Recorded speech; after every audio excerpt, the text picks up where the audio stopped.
सरकार जाने की भनक लगते ही मोदी सरकार अब खुलकर दोनों हाथों से देश का ज्यादा से ज्यादा खजाना लूट लेना चाहती है। भ्रष्टाचार में गले तक डूबी इस सरकार को अब किसी रिपोर्ट से कोई फर्क नहीं पड़ता। इनका तो बस अब एक ही मकसद है, जितना हो सके माल समेट। सीएजी ने अपनी नई रिपोर्ट में एक बार फिर मोदी सरकार के घोटाले को पकड़ लिया है। रिपोर्ट में पता चला है कि मोदी सरकार ने जनता के अरबों रुपयों पर हाथ साफ कर दिया।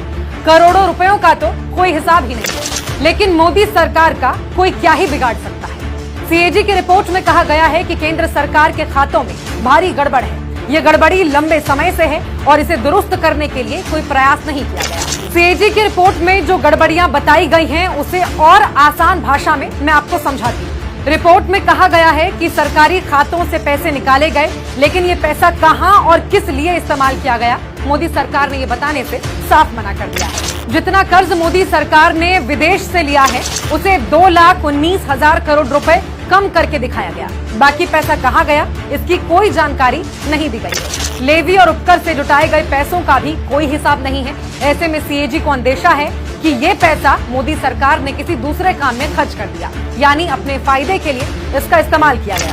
कम से कम 15 सरकारी कंपनियों में सरकार की हिस्सेदारी किसे बेची गई है, इसका कुछ अता पता नहीं। बड़े सरकारी पैसे को करंट अकाउंट में रखा गया, जिससे सरकारी खजाने के ब्याज का भारी नुकसान हुआ है। टेलीकॉम विभाग में भी गड़बड़ी मिली है। यहाँ करीब 2,500 करोड़ रुपए का भारी भरकम झोल नजर आ रहा है। हालात देख रहे हैं आप। जो कहते थे ना खाऊंगा न खाने दूंगा, आज आलम यह है कि खुला खाओ टब में नहाओ जैसा। इससे पहले भी सीएजी ने मोदी काल में हुए कई बड़े घोटालों का खुलासा किया था, जिसमें 18 करोड़ की सड़क 250 करोड़ में बनती है। मुफ्त इलाज के नाम पर भाजपा मुर्दों का इलाज करा रही थी। भगवान की नगरी में डेवलपमेंट के नाम पर 19 करोड़ से ज्यादा का घोटाला कर दिया।